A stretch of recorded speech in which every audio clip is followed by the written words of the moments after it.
비유의 말씀, 그 중에 씨 뿌리는 자 비유, 제일 유명한 예수님의 비유이신데, 비유에는 여러 가지 교훈이 있습니다. 성경 말씀은 딱 읽는 사람 한 가지 종류의 교훈만 있는 것이 아니고, 사람마다 처한 환경마다 자기가 어떤 조건에서 읽는지 하나님께 주시는 말씀이 다양한데, 오늘은 제가 평소와는 약간 다르게 치유사역 전문가 그분들이 쓴 책을 보고 제가 상당히 공감되는 부분이 있어서 오늘 설교 말씀에 많이 반영했음을 미리 알려드리겠습니다.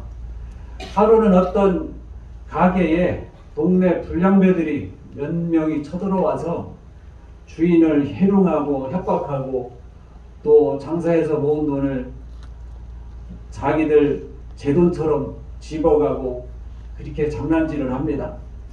주인은 분명히 따로 있는데 그 순간 주인 행세하는 놈은 불량배들인 것이죠. 이거를 우리가 영적으로 우리 삶에 적용하면 하나님께서 우리에게 우리 육신적인 이런 외적인 이런 보이는 몸도 주셨으나 우리 안에 마음도 있고 영혼도 있습니다. 근데 그 부분 내가 마음대로 내가 주인으로 역할을 해야 되는데 주인의 지위와 권위를 잃어버리고 내가 있어야 될 그 자리에 내 마음이 내 뜻대로 되지 않고 악한 것들이 꼭두각시처럼 나를 꼼짝 못하게 지배하는 경우가 많다는 것이죠. 예수님 말씀 중에 유명한 요한복음 10장에 예수님께서 세상에 오신 목적을 말씀해 주시는데 다른 것이 아니라 세상에 와서 너희로 생명을 얻게 하고 또 그것을 풍성히 누리게 하려 합니다. 여러분, 예수 믿고 여러분 삶이 풍성해지셨습니까? 마음이 늘 폭포수처럼 넓습니까? 좋은 일을 보면 좋기만 합니까? 슬픔도 여러분 기쁨으로 감사함으로 늘 이깁니까? 아니죠. 점점 대답이 줄잖아요. 여러분 잘못이 아니고 우리 인간의 모습이 그런 거예요. 저는 나아서 저 빼고 말하는 게 절대 아닌 겁니다. 인간의 모습을 우리가 말씀을 통해서 한번 보는 겁니다. 우리가 그 풍성함을 누리지 못하는 이유가 뭡니까? 하나님 주신 우주 만물 이거를 가지고 우리가 풍성히 누리고 감사하고 해야 되는데 여러분 우리가 내 마음대로 주인 역할을 못하니까 아름다운 날씨를 보고 어떤 사람은 오늘 날씨가 더럽게 좋네. 그래서 기분이 나쁜 거예요. 날씨 좋은 게 다른 사람한테는 좋은데 나한테는 별로 안 좋으니까 좋은 날씨도 저도 아니고 왜 그런 겁니까? 그 안에 그 마음에 내가 아닌 다른 주인이 차지하고 있어서 내 뜻과 달리 나를 조정하고 내 마음을 내가 어찌할 수 없게 몰고 가는 것이죠. 우리가 풍성함을 누리지 못하는 이유는 예수님께서 우리 안에 그렇게 계시려고 오셨는데도 그 자리에 그분이 계시지 못하고 그 자리에 다른 것들이 있기 때문입니다. 예수님은 그들을 강도와 절도라고 말씀하셨습니다. 그런 것들이 우리 안에서 지속적으로 고통을 일으켜요. 똑같은 말을 들어도 어떤 사람은 상처받습니다. 저희 목회할 때 다른 지역에서 목회할 때 어떤 새신자가 와서 어느 지역에서 오셨습니까? 안내하시는 권사님이 겸손하게 물었습니다. 얼마 후에 저한테 씩씩거리고 오셔가지고 이런 교회가 다 있냐? 왜 자기 사는 동네를 묻냐? 상처받았다. 그건 뭡니까? 그 말에 상처받을 수 있는 마음 상태인 것이 우리가 다 모르니까 그분 어떻게라도 좀 친절하게 하려고 말을 시킨 건데 인사한 건데 그분은 상처받았답니다. 어떤 사람은 얼굴 눈 보고 말한다고 상처받았다고 그러고 어떤 사람은 자기를 보지 않고 말한다고 상처받았다고 그러고 우리 인간은 뭡니까? 상처를 주고받으면서 사는 존재가 된 것이에요. 왜? 하나님의 사랑을 만드시고 보기에 참 좋다 스스로 감탄하실 정도의 그런 상태에서 우리는 이미 벗어나 있습니다. 죄 때문에 그런 것이고 상처가 우리 안에 자리 잡아 있기 때문에 그런 것이에요. 죄는 내가 잘못해서 생긴 것인데 상처는 죄와는 상관없는 것이죠. 상관없으나 중요한 건 뭡니까? 죄가 내 안에 있으면 사탄이 나를 마음껏 조종합니다. 마찬가지로 상처가 내 안에 뿌리 깊이 박혀 있으면 내 마음을 내 마음대로 컨트롤할 수 없고 존엄한 내 가치가 그런 존엄을 누리지 못하고 하나님 보시기에 좋았다는 오늘 기도하신 것처럼 하나님의 형상을 가지고 우리가 그 풍성함을 누리며 살아야 되는데 그렇게 살 수 없는 그런 상황이 될 것이죠. 예수님은 오늘 비유에서 땅을 인간의 마음에 비유하셨습니다. 창세기에 보시면 인간이 타락할 때 인간에게 저주하시고 인간과 똑같이 저주받은 존재가 있는데 뭔지 아십니까? 땅. 아담에게 말씀하십니다. 내가 내게 먹지 말라 한 나무의 열매를 먹었은즉 땅은 너로 말미암아 저주를 받을지라. 땅은 잘못한 게 없는데 저주를 받은 것이에요.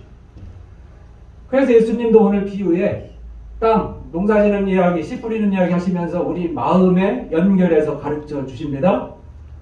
땅은 인간에게 저절로 우리가 필요한 곡물을 저절로 주지 않습니다.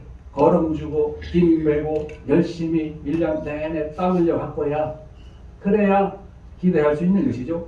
근데 잡초는 여러분 아십니까? 저는 어려서 잠깐 시골에 살아가지고 압니다. 여러분 시골에 보면 어르신들이 새벽에 나가서 해 뜨기 전에 해 질 때 들어오세요. 밭에 나가서 뭐 하는지 아세요? 그렇게 3달, 4달 씨 뿌릴 때야 씨 뿌리는 거 말고 수확할 때 그거 말고 그 사이에 뭐 하는지 아십니까? 1년 내내 잡초 뽑아요. 그래 할머니들이 허리가 붓고 할아버지들이 허리가 붓고 하시는 거예요. 뭐 하느라고? 잡초 뽑느라. 그러면 이 땅의 비유를 우리 마음과 빗대서 예수님 말씀하셨는데 우리 안에도 잡초가 생기겠습니까? 안 생기겠습니까? 잡초가 한 번 뽑으면 없어지겠습니까? 또 생기겠습니까? 여러분 곡물은 쌀이나 모래든 심으면 그거는 약간만 상처받아도 못 열어요. 태풍이 와서 넘어지면 원하는 만큼 수확을 할 수 없습니다. 근데 잡초는 뽑고 뽑아도 또 생기고 거기다 불을 지르고 어떤 사람은 막 기름도 뿌립니다. 그래도 어디서 나와가지고 또 뿌리가 나서 또 씨앗을 만들어내요. 뭐가요? 잡초가.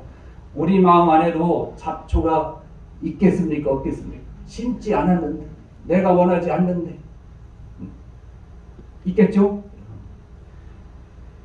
제가 우리 젊은 청년들도 있고 해서 성경 읽을 때도 영어도 넣어보고 이렇게 하는데 설교도 제가 숙제합니다. 이분들도 그냥 왔다 가지 않고 그런 마음 안 생기게 그분들에게도 적절한 하나님의 말씀이 전파되어야 되는데 어떻게 할까? 이게 늘 저에게 숙제고 고민입니다. 잠깐 제가 요약을 했습니다. 여러분 오늘 한번 해볼게요. 더 좋은 방법이 있으면 또 제가 찾아서 우리 학생들 영어가 더 편한 분들 오늘 비유 말씀하셨는데 제 말 들으시고 여기 스크립트 보시고 우리 안에는 또 세상의 모든 것도 마찬가지입니다. 법적인 주인이 있고 또 실제 정유에서 사용하는 주인이 있습니다. 우리 마음은 내가 주인이어야 하는데 아니면 주님이 오셔서 나를 사용해서 주인 역할을 하셔야 되는데 실제는 내가 사는데 내 안에 다른 것들이 주인 역할을 하는 경우가 있다. 예수님이 세상에 오신 이유는 우리로 영생을 얻고 생명을 얻고 그 생명을 죽어서가 아니라 사는 동안에 풍성히 누리게 하려고 오셨다. 예수님의 말씀입니다. 그러나 우리 삶에는 우리를 풍성하고 은혜 안에 살기를 하나님께서 원하시고 이렇게 만드셨는데 불행하게도 우리 안에는 많은 아픔과 상처들이 있습니다. 많은 상처들이 있어요. 마음이 상해 있습니다. 좋은 걸 보고도 좋아할 수 없는. 제가 아는 어떤 분 중에는 유명한 신학자인데요. 어려서 아버지에게 성폭행을 당했어요. 한국 사람인데. 그래서 그 사람은 신학자예요. 근데 그 사람은 하나님을 우리가 다 교회에서도 아버지라고 부르잖아요. 아버지라고 부르면 심장이 뛰어오르고 하나님 더러워. 하나님을 아버지. 그래서 그분은 하나님을 아버지로 부르면 안 된다. 하나님을 어머니로 부르자. 이런 주장을 하고 다닙니다. 그래서 어떤 사람은 그 사람 보고 뭐 이단이니 자유주의 하는데 그분 안에 뭐가 있는 겁니까? 죄가 아니고 상처가 있는 겁니다. 자기 잘못이 아닌데 그래서 누구 잘못으로 그런 상처가 생긴 겁니까? 내 안의 상처는 죄와 달리 내 책임만은 아니라고 할 수 있습니다. 근데 여러분 이렇게 상처받은 크리스찬들 불행하게도 내 잘못으로 인한 것이 아니지만 그 내 마음 안에서 사탄이 마음껏 나를 조종한다니까. 내 마음이 내가 관리할 수 없는 사이에 사탄이 내 마음에서 나쁜 것을 만들어내요. 다른 사람을 공격하고 다른 사람의 좋은 말로 나쁜 말로 생각하고 스스로 자기를 찌르고 가시가 돼서 다른 사람을 찌르고 이러면서 살아가는 게 내 안에 상처가 있기 때문인 것이에요.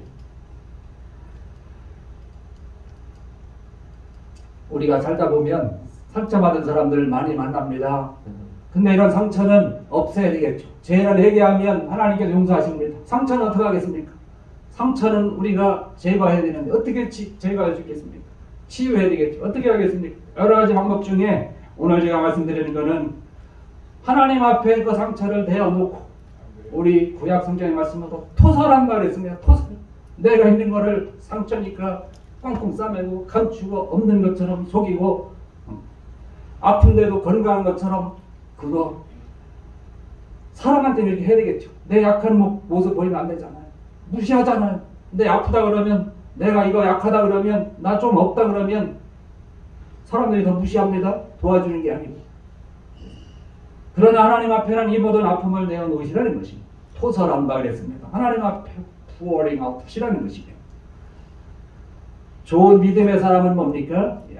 약점이 없는 사람이 아니라 이런 것들을 극복하는 사람이에요. 성령의 능력을 힘입어서 극복하고 내 안에 주님이 내 마음을 움직일 수 있도록 나도 주님을 따라서 나를 내가 관리할 수 있도록 그런 사람이 되는 것이 우리 신앙인으로서 성숙해가는 하나님께서 나를 창조하신 창조 목적을 이루는 길이기도 하다는 것입니다. 오늘 예수님 말씀 비유에 의하면 밭 여러 형질이 있는데 토질이 있는데 그걸 우리 마음에 비유하셨습니다. 그런데 여러분 주인이 농부가 심지도 않은 가라지가 있다고 말씀하시죠. 가라지들이 있습니다. 잡초가 있고. 오늘 비유는 이 정도 이해하시고, 그래서 우리에게 제일 중요한 건 뭡니까?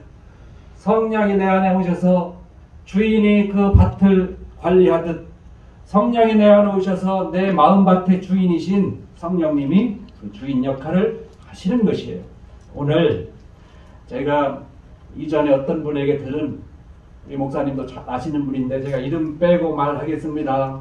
그날 그냥 자연스럽게 사적으로 둘이 얘기하는데 너무나 충격적인 얘기를 들어서 제가 그날 집에 와서 그거를 안 잊어버리려고 타이핑을 하고 그래서 기록해 놨습니다. 그래도 그분 말을 제가 녹음기로 잘하는 게 아니어서 혹시 제 표현이 그분 원래 말하는 것과 다를 수도 있는 점을 우리 온라인으로 제 설교를 들으실 수도 있으니까 그럴 수도 있는 점을 미리 알려드립니다. 이분 어머님 이야기예요. 10명의 자녀를 출산했답니다. 그 중에 5명은 살고 5명은 죽었습니다. 다 이해되시죠? 옛날 어머님들. 잃어버린 5명 중에 최후로 잃어버린 자녀가 아들인데 고등학생이었답니다. 앞바다에 작은아버지와 배를 타고 나갔다가 영영 돌아오지 못한 것이에요. 배가 뒤집혔을 거다. 그날 바람이 불었으니까. 그렇게 추정할 뿐 시신을 못 찾. 아무리 애타게 목놓아 불러도 뭡니까? 그래서 살아오질 못했습니다. 그렇게 다 큰 아들을 잃고 마음에 상처가 생긴 거예요. 수십 년을 상처를 품고 살았습니다. 한 10여 년 전에 7년 전쯤에 한국에 세월호 사건이 났습니다. 가족들 얼마나 아프겠습니까? 가족들 못지않게 힘들게. 왜? 트라우마가 있으니까. 내 아들도 저렇게 죽었을까. 고통을 겪으셨다는 것이에요. 자녀들이 자라서 이제 다 결혼할 나이가 됐습니다. 그 중에 딸 하나가 약사인데 멀리 시집을 잘 갔습니다. 다른 지방으로. 전혀 다른 지방으로. 기다리던 아이가 임신이 안 되는 거예요. 엄마도 기도하고 부모님들도 기도하고 가까운 분들도 기도했는데 오랫동안 기도하고 건강관리도 하고 그렇게 노력하는데 드디어 임신 사실을 확인했습니다. 얼마나 기쁘겠습니까? 기다리는 사람에게 기쁜 것이죠. 얼마나 기쁘겠습니까? 태교도 하고 일도 줄이고 건강관리하면서 기다리는데 출산을 기다리는데 예정일보다 빠르게 배가 아프더니 몸이 이상하더니 그만 유산하고 말았습니다. 이 낙심한 딸에게 제일 먼저 찾아오는 분이 누구겠습니까?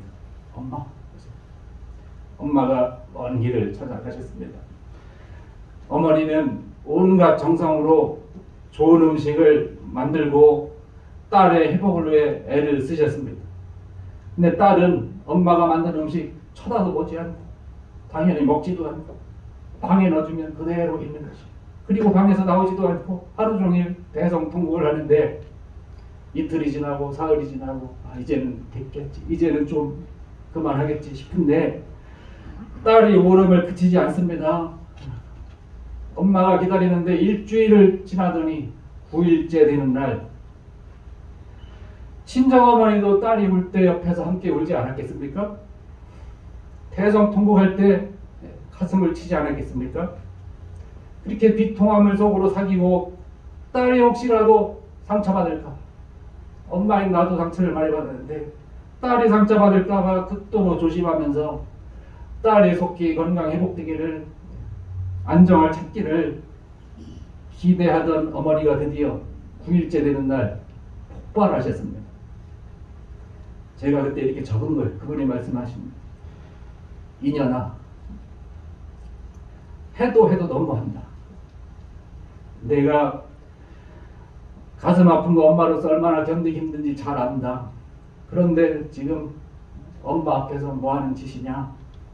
너는 뱃속의 아이를 잃었지만 나는 살아있는 살같은 아들, 살아있는 아들 5, 그 중에 하나는 다 큰 아들을 잃었다. 근데 내 앞에서 이렇게 지금까지 엄마 앞에서 울고만 있냐. 너는 딸이 돼서 엄마 마음을 한 번이라도 생각해 봤냐?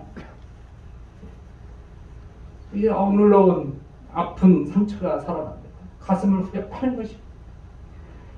또 괴로워하는 딸을 보니까 더 참을 수가 없는 것이. 너무 아프니까. 그러니까 참지 못하고 9일간 참다가 폭발한 것이에요. 이 대본을 볼 때 저는 눈물이 나서 또 설교 준비할 때 마찬가지고. 그래서 여러분 중에 한번 읽어보세요. 저는 못 읽겠습니다. 우리 안 집사님 읽어보십시오. 딸이 한 말이에요. 보이십니까?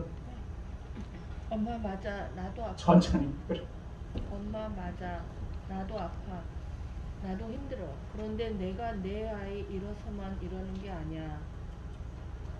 그동안 몰랐는데 아이를 잃고 보니 이제야 5 언니, 오빠 잃은 엄마의 고통과 상처가 얼마나 컸을까 조금 이해가 돼. 나 지금 며칠 동안 엄마 때문에 우는 거야. 딸의 말이에요. 잃어버린 내 아이뿐만 아니라 엄마 때문에 우는 거. 이 말을 듣는 순간 엄마는 아무 말도 못했습니다. 여러분 같으면 무슨 말을 하겠습니까? 그런데 그 순간 수십 년 가슴에 품었던 죄책감, 아픈 상처, 억울함, 그런 심정이 눈 녹듯 기적처럼 사라지더랍니다. 그리고는 그 다음날 짐을 싸서 집으로 가셨습니다. 이제는 됐다 생각한 것이죠. 딸도 이제는 됐다. 딸의 아픔을 나누면서 엄마는 자기 아픔을 이해해주는 그 딸 때문에 수십 년 쌓인 깊은 한과 그로 인해 생긴 상처가 치유된 것이에요. 오랫동안 기도하고 하나님을 의지하고 부러지져도 없어지지 않던 상처가 그날 누구로부터도 듣지 못한 딸의 말을 듣고 마음에 공감이 생긴 것이죠. 그리고 그 병이 치유된 것이에요. 죄는 내가 하나님께 잘못한 결과로 생긴 것입니다.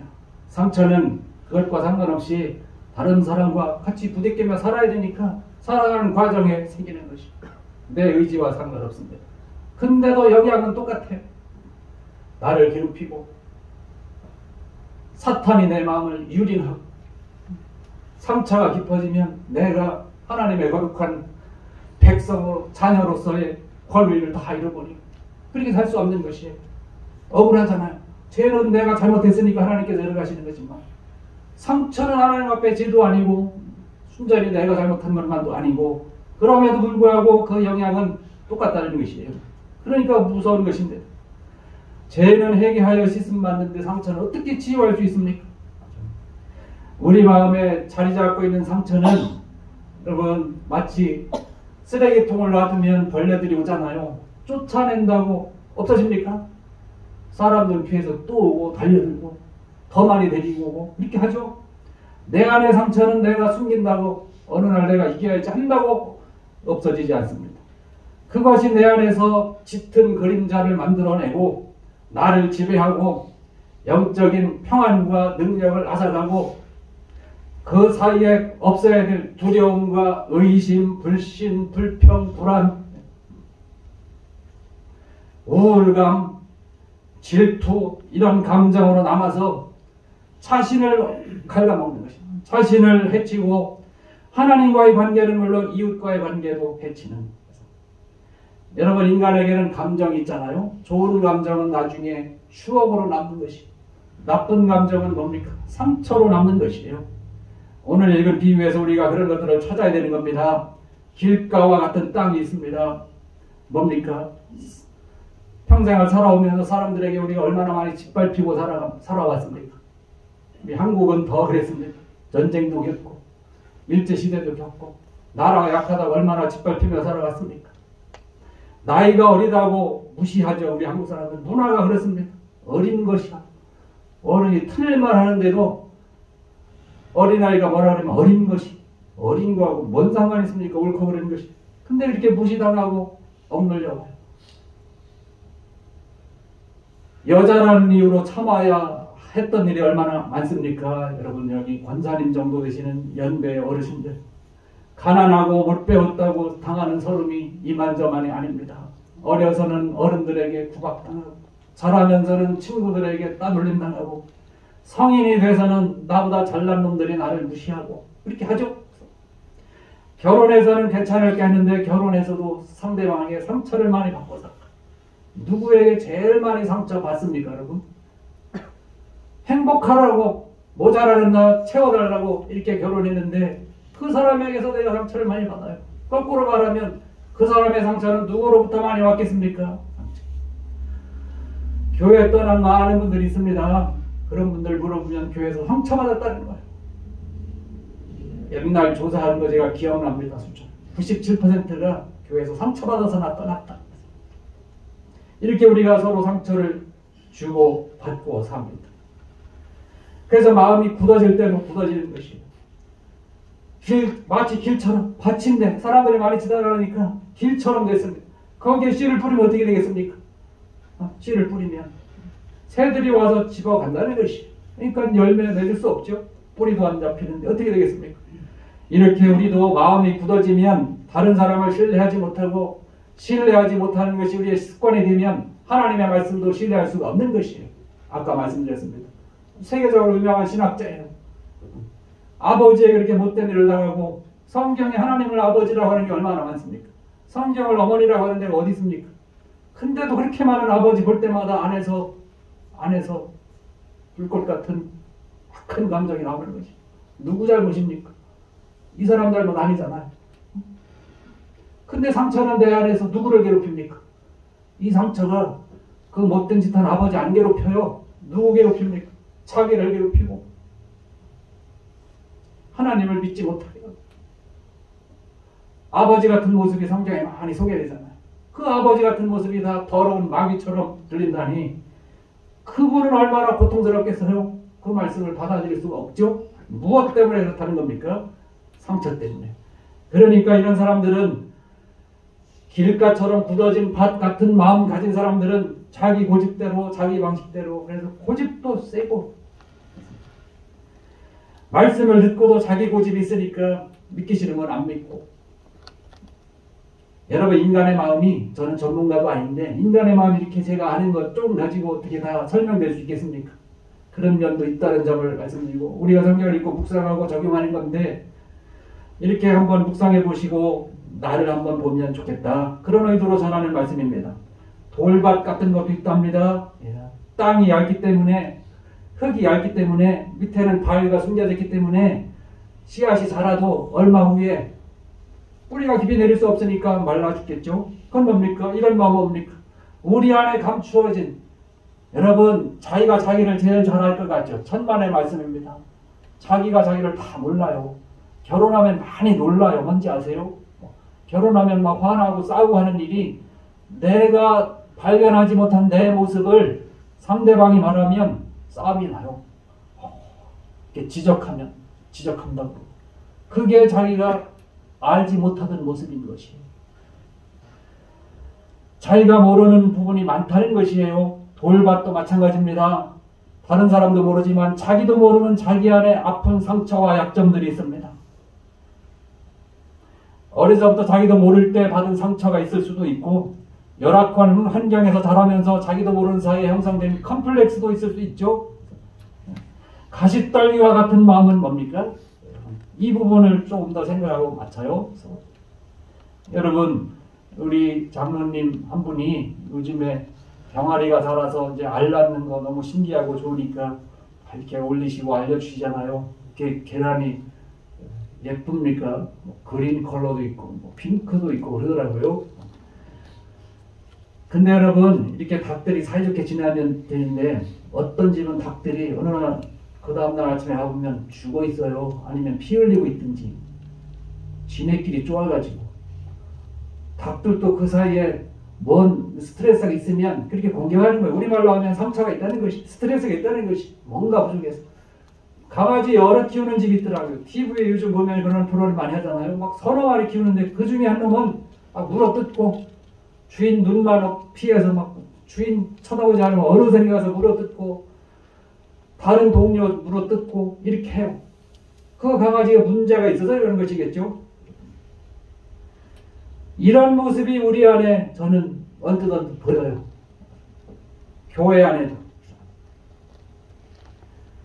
상처가 내 안에 자라서 뽑지 않은 사이에 자라가지고 뭐가 된 겁니까?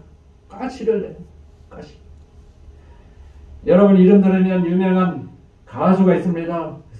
그분이 쓴 좋은 시가 있는데 나중에 노래를 만들었습니다. 이분이 나중에 목사님이 됐는데 자기가 교회 다니고 은혜 받고 성령 받았는데 도대체 내가 성령 받은 사람인가? 내가 교회 다니는 성도인가? 내 안에 있는 내 모습이 정말 하나님 바라시는 바인가? 내가 하나님 주시는 풍성함과 은혜를 누리며 그야말로 풍성함을 누리며 나누며 살고 있는가? 그렇게 하나님 앞에서 묵상하고 회개하고 수도 없이 많은 눈물을 흘리며 지내다가 어느 날 어느 순간에 그런 모습이 보이더랍니다. 어렴풋이 가시나무 덩굴 가운데 피 흘리고 계신 예수님, 그분의 형상이 보이더랍니다. 그래서 그게 영감이 돼서 시를 쓰고 노래를 만들었는데 그게 10분 만에 이렇게 노래를 썼대요. 들려드리고 싶은데 어떤 분은 또 설교 때 저런 거 하나 할 수도 있어서 제가 그런 분도 혹시 있을지 몰라서 제가 참고 그냥 가사만 뭐 같이 읽어보시겠습니까? 내 속엔 내가 너무도 많아. 당신이 쉴 곳이 없다. 우리 풍성하게 하러 생명을 주러 오셨는데 그분 오실 곳이 없어요. 왜? 헛된 바람들, 어둠 이런 것들이 예수님 오셔 계실 자리를 빼앗고, 그래서 내 안에는 슬픔이 무성한 가시나무를 만드는 거예요. 계속 알곡을 내지 못하고 맛있는 과일을 내지 못하고 내 마음밭에서 뭘 생산합니까? 가시나무. 그것들이 뭐가 됐습니까? 숲을 이루었습니다. 여기가 전제 슬퍼요. 이런 교회 참 많습니다. 그래서 그 가시나무가 바람이 불면 시원해야 되잖아요. 바람이 불면 나무가 자라야 되잖아요. 그 바람이 불면 시원하고 새들이 오고 해야 되는데 바람이 부니까 가시나무가 부대끼며 서로 찔러대고 울어대고 상처를 내는 것이죠. 지쳐 나갈 어린 새들도 가시에 찔려 나가는 거. 여러분, 내 힘껏 살아보자고 교회도 등지고 열심히 살다가 어느 날 그래도 은혜 받아야지. 주님이 계시지 하고 교회에 오면 얼마 되지 않아서 상처받고 마치 쫓겨나듯 그렇게 쫓겨나는 경우, 여러분은 안 당해보셨으니까 여기 계시겠죠. 교회는 믿음 좋은 사람들만 위에 있는 게 아니고 그렇지 않은 분들도 우리가 그분들 예수님 만나게 우리가 장을 만들어야 될 것인데, 힘들게 세상 살다가 교회 오면 품어주고 맞아주고 안아주고 환영해주고 그 사람 조건이 어떻든지 간에 귀하게 여기고 환영하고 해야 되는데, 자기가 환대받는 느낌이 있으면 이렇게 상처받겠습니까? 뭔가 한 번 나도 가봐야지 하고 와서 보니까 찔러대는 가시나무 숲이에요. 교회는 안 그럴까? 왜 안 그러겠습니까? 우리 교회가 그렇다는 것이 아니라 일반적인 교회가 이런 면도 얼마든지 있다는 것이 무엇이 문제입니까? 목사님들은 늘 죄만 말해. 죄와 상관없습니다. 자기가 폭행당한 게 무슨 죄입니까? 죄는 아버지가 졌는데 상처는 누가 받습니까? 여러분 싸울 때도 보면요, 상처받는 사람 따로 있고 시원하게 질러대는 사람이 있습니다. 시원하게 질러대는 사람은 자기 안에 상처가 없으니까 꽁하지 않다 그러고 성격 좋다 그래. 착한 사람은 그걸 다 받아들고 다른 사람에 공격하지 않고 자기 마음에 쌌으면 그걸 사겨보려고, 저 사람처럼 나도 해보지 않으려고, 그러다가 뭐가 생깁니까?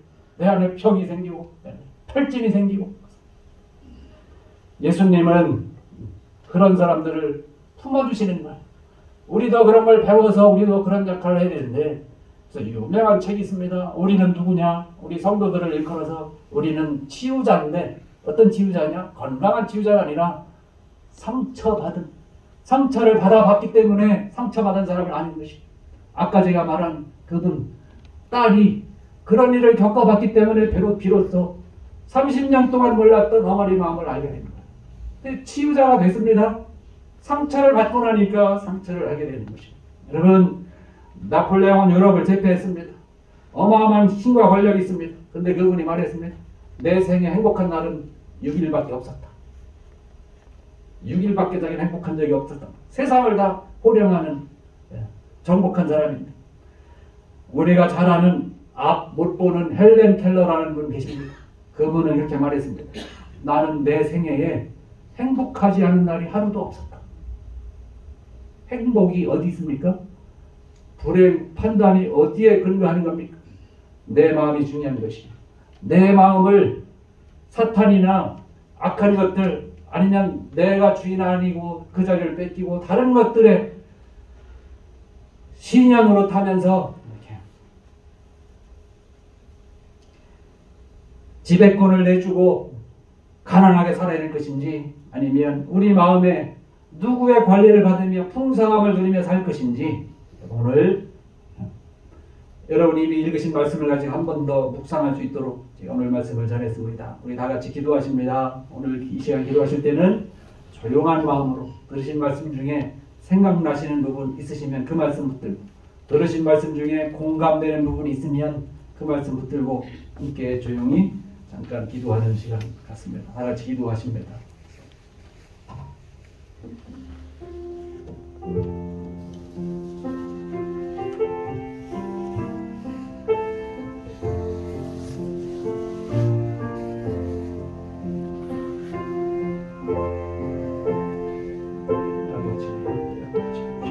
우리 마음을 다스려 주시고 우리를 주의 은혜로 우리를 온전하게 하여 주옵소서. 말씀들을 다 주여 말씀의 역사하시고 하나님 우리를 새롭게 빚어주시고 주 안에서 새로운 피조물로 되를 만들어 주옵소서.